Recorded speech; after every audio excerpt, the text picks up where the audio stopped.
Ողջույն, բարի երեկո, ես վիդեո նկարում եմ երեկոյան, միգուցե դուք այս վիդեոն գնայիք առավոտյան, բայց ամեն դեպքում բարի երեկո, որովհետև երեկոն բարի է։ Ինչ թեմայով եմ ուզում այսօր ձեր հետ խոսել, դա այն է, ինչու է իմ ամուսինը ինձ արգելում աշխատել ինտերնետում տանից։ Սա բավականին ծեծված թեմա է եւ ես կարծում եմ, որ հնարավոր է, որ շատ-շատերի համար, ովքեր կնայեն այս վիդեոն, ինձ հետևորդ մարդիկ, միգուցե ձեր համար սա նորություն չի, բայց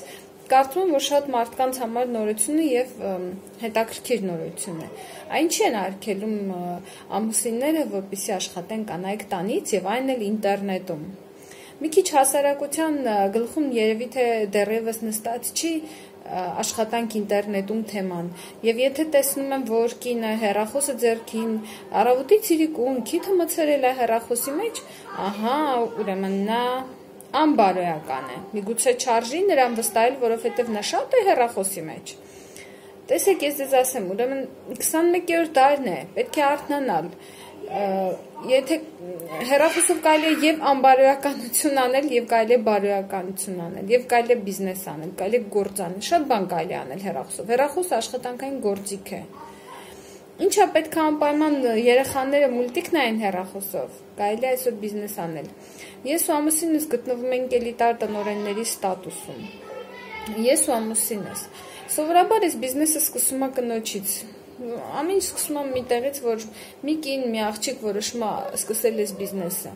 Մենք ճամփորդելիս մեր ֆիրմայի բիզնես պարտներների հետ շատ ենք ճամփորդում եւ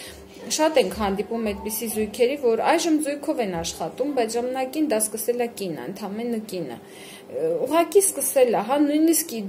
դեմ գնալով իր ամուսնու կարծիքին։ Շատ այդպիսի դեպքեր ունենք, որ սկսում է կինը եւ դեմ է գնում ամուսնու կարծիքին։ Եկեք հասկանանք ինչ է իրենց ներկայացնում զույգը, ինչ են մարդիկ զույգ կազմում, ամուսնանում եւ ինչու է կայանում այդ երկու անձանց միասնությունը, որն է այդ միասնության նպատակը։ Դա իմ կարծիքով որպեսզի այդ երկու անձանց կյանքը զարգանա, իրանց սերունդների կյանքը զարգանա, այդ մարդկանց առաջ դրված է նպատակ եւ ապրել եւ օգնել ապրեցնել տալ սերունդներին, այսինքն եւ երկուսի նպատակն էլ մեծ հաշվով բարեկեցությունն է, երկուսն էլ ուզում են, որ բարեկեցիկ լինի կյանքը։ Խոսքը գնում է եւ ֆիզիկական առողջության մասին, եւ հոգեկան առողջության մասին, եւ հարստության, որպեսզի ընտանիքը լինի հարուստ եւ ծաղկի ու բարգավաճի բոլոր ասպեկտներով երկու հոգու նպատակն է ունենալ առողջ ընտանիք։ Այ հիմա դուք հնարավոր է լսում եք իմ ընտանիքի գոռգոռոցները։ Դա առողջության նշան է, երբ երեխաները գոռում են ու բարձր աղմկում են, իրենց խաղի ընթացքում նշանակում է իրենց մտամիջ նորմալ է։ Եվ կարծում եմ, որ այնքան էլ ճիշտ չի, երբ որ զույգերից մեկը փորձում է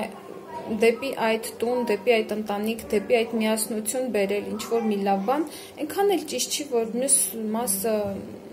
մյուս անձը փորձում է խանգարել այդ երևույթին։ Այնքան էլ ճիշտ չի, երբ ինչ-որ մեկը զույգերից մեկը փորձում է խանգարել։ Դա ինձ թվում է դա խնդիր է։ Շատ կանանց համար ինտերնետում բիզնես սկսելը դա ինքնառեալիզացման, ինքնահաստատման շատ լուրջ ճանապարհ է։ Եվ երևի թե ես ոչ մի նոր բան չեմ ասի, որ ասեմ, որ ցանցային մարքեթինգի բիզնես հիմնականում գալիս է 95%-ը գալիս են մայրիկներ, որոնք գտնվում են դեկրետում։ Ինչ է լինում կնոջ հետ դեկրետ գնալուց հետո։ Փակվում է, սահմանափակվում է նրա ազատությունը տան, բնակարանի, եթե բախտը բերի սեփական տան, որ կարողանա ավելի հաճախ դուրս գա։ Եվ սահմանափակվում է, բայց կինը ուզում է օգնել, կինը ուզում է աշխատել, փող աշխատել, օգնել ամուսնուն, կայացնել ընտանիքի բարեկեցությունը եւ օգնել իր ամուսնուն, իր երեխաներին, իր ընտանիքին։ Ցանկությունը մնում է, բայց սահմանափակվում է շատ բան։ Եվ շատ տնային տնտեսուհիներ մինչև այստեղը կուշտ լինելով այդ սերիալներից, դե ինչքան կարելի է սերիալ նայել, վերջապես մտածում են, չլինի ես էլ մի բանով զբաղվեմ, մի օգուտ բերեմ, ինչի՞ չէ մեծ փողեր աշխատեմ, հա, զարգանամ։ Իսկ ինչի ես մնամ նույն տեղում, երբ որ ես ունեմ հնարավորություն։ Ինչ է այդ կնոջ համար բարգավաճումը այդ ընտանիքի համար։ Օրինակ վաստակել ամսական 1 միլիոն դրամ, շուտով կխոսենք փողերի մասին, ճամփորդել տարեկան 3-4 անգամ։ Օրինակ մեր ընտանիքը արդեն վերջին 3 տարիների ընթացքում տարեկան 3-4 անգամ որպես ամենակիչը ճամփորդում է։ Միջև ցանցային մարքեթինգի բիզնեսը մենք երբեք այդքան չենք ճամփորդել։ Ես չեմ հիշում, որ գիտեք ոնց հարցը միայն գումար վաստակելը չի, հարցը այդ ազատությունն ու կյանքի ոճն է, որը թույլ է տալիս ցանցային մարքեթինգի բիզնեսը։ Մենք ունենք 4 երեխաներ։ Նրանք արդեն ապրում են ցանցային բիզնեսի բիզնեսմենների ընտանիքում։ Իրանց համար արդեն դե մենք ոնց է առավոտը ոնց է լույսը բացվում, արթնանում ենք եւ բոլորս միասին ենք։ Իրանց համար չկա այդպիսի պատկերացում, մայրիկը պետքա գնա աշխատանքի, հայրիկը պետքա գնա աշխատանքի։ Իրանք չեն պատկերացնում դա ինչ է։ Այդ կյանքի ոճը իրանից ինչ է ներկայացնում, հա, ամբողջ օրը միասին ենք, նամանավանդ հիմա որ կարանտինի մեջ ենք, չէ, ամբողջ օրը միասին ենք, ման ենք գալիս իրար հետ, այգի ունենք, այգին ենք մշակում միասին ֆիլմ ենք նայում, միասին ուտում ենք, միասին խանութ ենք գնում, միասին քնում ենք, միասին զբոսնում ենք, միասին զվարճանում ենք, այդ դա ցանցային մարքեթինգի կյանքի ոճն է։ Շատ տղամարդկանց խորհուրդ կտայի չընդդիմանալ իրենց կնոջ նախաձեռնությանը, որ իրանք որոշում են սկսեն ցանցային մարքեթինգի բիզնես։ Ինչու՞։ Որովհետև հնարավոր է, որ հենց այդ կնոջ շնորհիվ հնարավոր է, որ այդ տղամարդը այլևս չգնա իր վարձու աշխատանքին, երբևէ չգնա։ Հնարավոր է, որ հենց այդ կնոջ շնորհիվ այդ ընտանիքի կյանքի ոճը կփոխվի։ Որ հայրն ու մայրը կլինեն ընտանիքում, երեխաների կողքին, որ ընտանիքը ավելի հաճախ կճամփորդի, ավելի հաճախ միասին կլինի, չի շտապի ամբողջ օրը ինչ որտեղ ուշանա, հա, աշխատանքից տուն, հետո պետքա հասցնես հաջորդ օրը նորից աշխատի, հանդա դու շտապում ես, եթե դու եւ հնարավոր է, որ այդ կնոջ որոշում այդ կյանքի փոփոխության սկիզբն է լինելու։ Նայեք, ուրեմն Հայաստանում, ես ապրում եմ Հայաստանում, եթե վերցնենք խոշոր քաղաքներում, օրինակ Երևանում, հա, Աբովյանում կամ Հրազդանում, մի խոսքով, խոշոր քաղաքներում կարելի է նորմալ, ասենք, աշխատավարձ համարվում է եւ շատ տղամարդիկ հենց այդքան էլ վաստակում են, նորմալ աշխատավարձ համարվում է երբեմն, ասենք, 2-300 հազար դրամը և 2-300 հազար դրամը երբեմն հերիքում է, որ ընտանիքը եթե ունի իր սեփական բնակարանը, ապրի, սնվի, հագնվի և դրա համար ամուսինը առավոտից իրիկուն գնում է աշխատանքի, որպեսզի այդ ամեն ինչով ապահովի իր ընտանիքին, բայց եթե օրինակ քո on-line բիզնես անող կինը, օրինակ ամսական 21 օրը մեկ, որովհետև մեզ 21 օրը մեկ է վճարում մեր ընկերությունը, 21 օրը մեկ, եթե քո կինը 1 միլիոն դրամ վաստակում է, ինչ կարիք կա ընդհանրապես առավոտից իրիկուն գնալ 2-300 հազար դրամը վաստակելու համար, պարզ որ արդեն այդ նպատակահարմարությունը այդ աշխատանքի ավարտվում է։ Եվ ամբողջ հետաքրքրությունը ինչու՞մ է կանում, որ այդ ամբողջ process-ի ընթացքում կնոջ պարտականությունները չեն փոխվում։ Ինքը պետքա տան մաքրությամբ զբաղվի, կերակրելով զբաղվի, ճաշ եփի, հա, տունը մաքրի, երեխաներին հետևի։ Մի խոսքով ինքը նաև պետքա լինի տնային տնտեսուհի։ Դուք պատկերացնում եք, եւ այդ ընթացքում պետքա նաև բիզնես անի։ Այդ ես ձեզ ասեմ, որ այդ բիզնես անելը նենց չի, որ դու գրանցվեցիր ու հոպ քո գլխին sense սկսում է փողեր թափվել եւ այլն։ Երեխեք, դա լուրջ աշխատանք է, դա լուրջ գործ է, որը կին անում է։ Դա բավականին լուրջ պատասխանատվություն է, սկսել սեփական բիզնես, եւ դա ժամեր են, եւ դա քրտնաջան աշխատանք է, դա հոգեբանական աշխատանք է, երբեմն, հա, շփում շատ մարդկանց հետ, մի խոսքով հիմա ես չեմ ուզում այդ առումով ոնց որ ասած շատ խորանալ, բայց ինչ եմ ուզում ասել, դա աշխատանք է եւ դա բավականին ծանր աշխատանք է կնոջ համար։ Եվ դա աշխատանքը, որը պահանջում է բավականին շատ ժամանակային ներդրում, դա բավականին ժամանակ է ծախսվում դրա վրա։ Ունեցա, որ Եթե օրինակ դու գնում եք աշխատանքի, չէ, ասենք 1 ամիս առավոտյան ժամը 9-ից մինչև երեկոյան ժամը 6-7-ը դուք աշխատում եք։ Դուք չեք կարա մի շաբաթ չգնաք աշխատանքի, դուք չեք կարա շաբաթը 3 օր բացակայեք։ Հա, ձեզ 1 օր տրվում է արձակուրդ, բայց մնացած օրերին դուք պետք է աշխատեք, այլապես ձեզ աշխատանքից կհեռացնեն եւ չի ստացվի ձեր համագործակցությունը տվյալ հիմնարկության հետ։ Այստեղ նույն բանն է, այստեղ պրինցիպի նույն բանն է։ Դու չես կարա այսօր աշխատես, վաղը չաշխատես, մյուս օր աշխատես, այն մյուս օրը բացակայես, հետո մի շաբաթ չաշխատես, հետո այստեղ նույնն է։ Եվ այդ դեպքում ինչի չօգնել կնոջը, ինչի, ասենք, չզբաղվել երեխաների խնամքով, եթե պետքա դաստիարակությամբ, դասերով, որպեսզի կնոջ ձեռքերը մի քիչ ազատվի, ինքը կարողանա ձեզ օգնի հասնել այն վիճակին, որ դուք այլևս չեք գնա աշխատանքի։ Երկու հիմնական պատճառ ինչի են ամուսինները դեմ, որ կինը աշխատի ցանցային մարքեթինգի բիզնեսում։ Առաջին պատճառը դա ֆինանսական պատճառն է, երկրորդ պատճառը դա այն է, որ դու անդադ ինտերնետում ես։ Այսինքն անդադ կինը հեռախոսի մեջ է, ինտերնետում է եւ ինչ-որ զբաղվածություն ունի։ Ես ես ասեմ, որ շատ կանանց էլ դուր չի գալիս, որ իրանց ամուսինն է առավոտից իրիկուն կորած, հա, որովհետև առավոտյան գնում աշխատանքի, երեկոյան մի քիչ էլ ընկերների հետ է զբաղվում եւ ասենք 8 ժամի գալիս է տուն։ Շատ կանանց էլ դա դուր չի գալիս մեծ հաշվով, որ ամուսինը տանը չի, առավոտից իրիկուն պետք է աշխատի 150-200 հազար դրամի համար։ Միգուցե կինը ուզում է այդ օրը զբոսնի իր ամուսնու հետ, գնա խանութ, զբաղվի, ասենք երեխեքին լողացնելով օրինակ կամ մի խոսքով ընտանեկան բաների վրա այդ ժամանակը ծախսվի։ Եվ եթե կինը, ասենք, պրետենզիաներ է ներկայացնում, կներեք այդ ռուսական բառի համար, որ ես ուզում եմ դու իմ հետ լինես, ավելի շատ ընտանիքի հետ լինես եւ այլն, կին ամուսինը ասում է, լսի, դու հանգստացի, որովհետեւ ես պարապ չեմ, ես հենց նենց հաճույքի համար չեմ գնում, ես ընտանիք եմ պահում եւ տենց խրոխտ ձայնով հայտարարում, որ ինքը աշխատում է եւ ինքը պետքա բացակայի տանից, որպեսզի կարողանա կերակրի ընտանիքին։ Ընկերներ, նա նույնպես ձեր կինը նույնպես էստեղ ժամանակ է ծախսում, որպեսզի ընտանիքը պահի։ Ձեր կինը նույնպես է դրա համար է ժամանակը ծախսում։ Հենց նրա համար, որպեսզի ինքը փող աշխատի, որպեսզի ինքը կարողանա, որպեսզի օգնի ձեզ։ Ոչ մեկի համար էլ գաղտնիք չի, որ վարձու աշխատանքի մեջ անհնար է մշտապես աճել, եւ ֆինանսապես, եւ կարիերայի սանդղակով։ Ոչ միտեղ էլ վարձու աշխատանքի մեջ հնարավոր չի աճել անընդհատ, այսինքն դա ունի իր սահմանումը, իր սահմանափակումը եւ նույնիսկ այդ աճը շատ դանդաղ ընթանում առաջ, ասենք, եթե դու վարձու աշխատող ես, ապա դու 5-6 տարի պետքա քեզ դրսևորես, որպես լավագույն աշխատող, որ քո աշխատավարձը, ասենք, 20,000 դրամով ավելացնեն։ Մեծ հաշվով կարիերայի աճը վարձու աշխատանքի մեջ բավականին բարդ երևույթ է։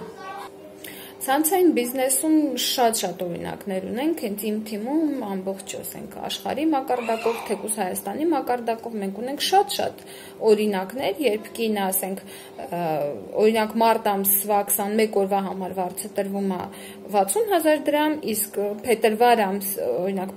ամսին իր եկամուտը 40,000 էր, իսկ հունիս ամսին իր եկամուտը արդեն 200-300,000 է կազմում։ Ցանցայինում դա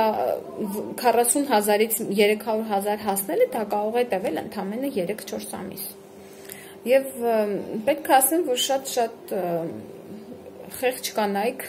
իմ կարծիքով եւ ես էլ բացառություն չեմ կազմում այդտեղ, չեմ կարող գլուխս գովալ ասել, որ ես ամեն ինչի մեջ չեմ եղել։ Ես ինքս էլ բոլորին կերակրում էի, բարգացնում էի քնելու եւ գիշերվա կեսին մտնում էի ինտերնետ եւ սկսում էի ինչ-որ բան անել իմ կյանքը բարելավելու համար։ Եվ առավոտյան ժամը 7-ին արթնանում էի, աչքերս մի կերպ տրորելով արթնանում էի, մի կերպ ինքս ինձ արթնացնում էի, որովհետև հաճախ քնել էի գիշերը ժամը 3-ին կամ 4-ին։ Եվ ամուսինը ոնց է վերաբերվում այդ աշխատանքին, հա, ասենք, հա, ինչքան է ստացել 21 օրում, դե 10,000 դրամ կամ դեռ 15,000 կամ մեկի մոտ 30,000 դրամ, հա, դե լավ, դե հիմա, հա, դե քան էլ լուրջ բան չի էլի, բան, դե ոչինչ, հա, դե լավ, դե որ աշխատում ես, դե լավ։ Որտեվ ինքը շատ է աշխատում, իր վաստակը կազմում է 200,000 դրամ կամ 300,000։ Հետո անցնում է տենց, ասենք, մի 4-5 ամիս, 6 ամիս, օրինակ, եւ կինը արդեն վաստակում է 200,000 դրամ, իսկ ամուսինը դեռ 300,000 եւ ամուսինը այո, մալադեց, բայց առաջին տեղը պետք է լինի ընտանիքը, մաքրությունը, երեխաները եւ այլն, ոչ մի դեպքում քո առաջին պարտականությունները չմոռանաս։ Հետո մի 2-3 ամիս հետո կինը վաստակում է 300,000, ամուսինը 300,000 եւ ստեղ մի քիչ արդեն կոնկուրենցիա է սկսում, մրցակցություն է սկսում, դու արդեն իմ չափ ես վաստակում եւ այլն։ Եվ դրանից 1-2 ամիս անց կինը վաստակում արդեն 800,000, ամուսինը դեռ 300,000։ Ես պետք է ասեմ, որ ես այդ օրինակները տեսել եմ, տեսնում եմ։ Ես շփվում եմ իմ թիմի հետ, ես շփվում եմ գործարարների հետ, ովքեր ցանցային մարքեթինգի բիզնեսում են սկսել, հա, կանայք տնային տնտեսուհիներ, մայրիկներ, ովքեր դեկրետում են։ Եվ այդ դեպքում ամուսինը սկսում է, հա, ինչ որ մտածել, լսի, կարող քո համար մի հատ հեռախոս առնենք նոր, որ դու լավ աշխատես, մի հատ նոթբուք առնենք քո համար, հա, եւ էլ ինչ է քեզ պետք, հլա, ասա տեսնեմ, սկսում է օգնել երեխաների խնամքում, նույն ամուսինը, հա, սկսում է երեխաներին օգնել, որ դասերը անի, առևտուրը, հա, ես կանեմ, դու գործերը արա։ Եվ ամուսինը հասկանում է, որ մի րոպե իմ կյանքը պատրաստվում է փոխվի, իմ եկամուտները, մեր ընտանեկան եկամուտները լրիվ փոխվում են, մեր կյանքը լրիվ ուրիշ մակարդակի վրա է բարձրանում։ Ժամանակ արդեն ընտանիքը սկսում է մտածել, որ հա, մենք արանք մեքենա գնենք, միգուցե մենք փոխենք մեր տունը, մի հատ ավելի մեծ բնակարան գնենք, եւ այդ ամենը սկսում է արդեն մտածել ընտանիքը։ Եվ այդտեղ ամուսինը սկսում է մտածել, որ երևի թե ես այլևս չգնամ այդ աշխատանքին, փորձեմ կնոջս ձեռքերը ազատել տան հոգսերից, փորձել նրան օգտակար լինել, որպեսզի ինքը ավելի արագ սկսի փող աշխատել, տվ իր մոտ ավելի լավ է ստացվում փող աշխատել, եւ այդ ժամանակ արդեն նոր ամուսինը դուրս է գալիս աշխատանքից, հա, սկսում է երեխաներին պահել, օգնել, օգտակար լինել, հա, տան հարցերով զբաղվել եւ կնոջ համար ժամանակ է ազատվում բիզնես անելու համար։ Ну, այս եւ թե ստեղ արդեն նկատվում է, հա, այդ զույգի միասնությունը, հա, որ չէ, դու ինձ շատ չպետք է աշխատես եւ այլն, այդ խոսակցությունները այլևս չկա եւ այստեղ արդեն ոչ մեկի չի խանգարում, այլ հակառակը փորձում են մարդիկ ընտանիքում իրար օգտակար լինել։ Այս դեպքում արդեն երկու գլուխ, երկու անձ զբաղված են նրանով, որ ապահովում են ընտանիքի բարեկեցությունը, հա, ինչ անենք, որ ընտանիքը ավելի ու ավելի լավ սկսի ապրել։ Դե ինչ վերաբերում է ֆինանսներին, դա նույնպես հարց է առաջանում, նամանավանդ երբ կինը դեռ գումար չի վաստակում, հա, դու ինչի պետքա գումար ծախսես, մենք պետքա ինչ-որ բաներ առնենք, ասենք տան համար, հա, մենք պետքա առևտուր անենք, դեռ շամպուն առնենք, լվացքի փոշին, ինչ-որ մեր ֆիրմայում, ասենք, վաճառվում է եւ այլն։ Եվ այդ գնումների համար նույնպես ֆինանսական բարդություններ է առաջանում, շատ կանայք բարդացնում են իրենց համար գնումների հարցը բարդանում է կնոջ համար։ Փառք Աստծո, որ Faberlic ֆիրմայում, ասենք, այդ անձնական գնումների չափը շատ մինիմալ է համեմատած մյուս ցանցային բիզնեսի ֆիրմաներում, այդտեղ ընդամենը 50 բալ է պետք անել անձնական, որպեսզի թիմից եկամուտ ստանա բիզնես պարտները, որ ինքը անցնի ուսուցում, ինքը ստանա եկամուտ, մեր մոտ ծավալային զեղչ է կոչվում, հա, ստանա իր հաշվին իր եկամուտները։ Դա կազմում է, ասենք, մեկ կատալոգի ընթացքում, 21 օրվա ընթացքում կազմում է 35,000-ից մինչև 50,000 դրամ, ռուբլիով դա կազմում է, ասենք, 5,000 ռուբլի, միգուցե։ Ну, իմ կարծիքով դա այնքան չնչին, ոնց որ ասած, գումարը մեծ հաշվով, եթե դու նայում ես հեռանկարում, հա, այդ գումարը ծախսել էլի քո տան համար, սենց թենից ինչ էլ առնում ես, հագուստ, կոշիկ առնում ես, հագնում ես դու այդ փողով, եւ այդ գումարը իրոք չնչին է, նամանավանդ եթե համեմատենք, ասենք, այն ընտանիքներում, որտեղ ամուսինը ծխում է, օրինակ, եթե հաշվենք, թե մեկ ամսվա ընթացքում ինչքան է ծխում ամուսինը, ինձ թվում է այդ գումարը գալիս փակում է սիգարետի փողին։ Ինձ թվում է այդ, ասենք, հիմա ինչ արժի մեկ տուփ սիգարետը, ասենք, երևի, օրինակ 500 դրամ, շատ-շատերը օրական 3 տուփ են ծխում, 2 տուփ են ծխում, 1 տուփ են թեկուզ ծխում, եկեք քաշվենք, դա ինչքան գումար է կազմում ամսական կտրվածքով։ Ստացվում է, որ սիգարետի վրա ավելի շատ է ծախսվում, քան այն փողը, որը պետք է անձնական ծավալ ապահովելու եւ բիզնեսը բարեհաջող անելու համար։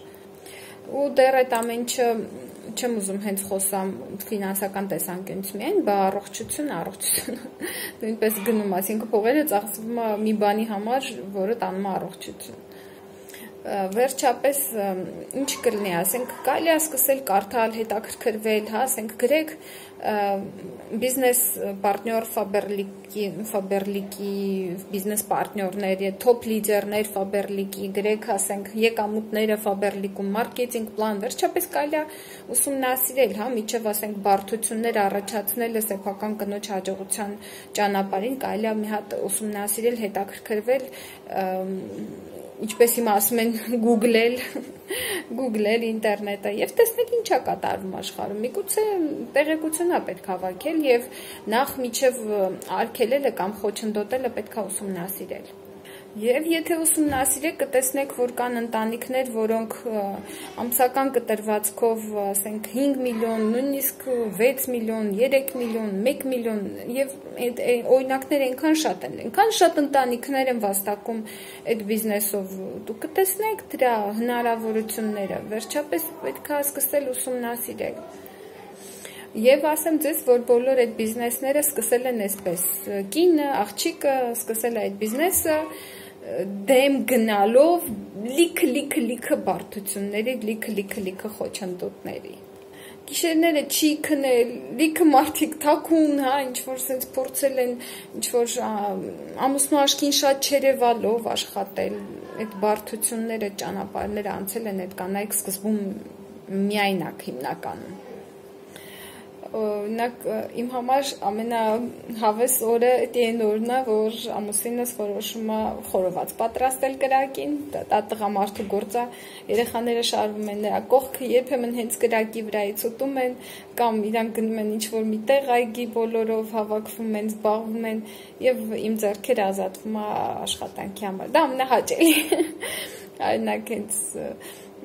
դա ամենահաճելի բանն է, կարելի է օգնել կանանց, հա, երեխաներին զբաղացնել, որպեսզի կանայք աշխատեն ավելի հանգիստ։ Ես ու ամուսինս արդեն մտածում ենք ինչ-որ անշարժ գույք ձեռք բերել, ինչ-որ տեղ ներդրումներ անել ֆինանսական, ավելի բարելավել մեր բակը, հա, չգիտեմ, լողավազան կառուցել եւ այլն, մեծ պլաններ են կազմում կյանքի համար, հա, եւ անշարժ գույքի կարիք չունենք, որտեղ մենք մեր համար սեփական տուն ենք կառուցել եւ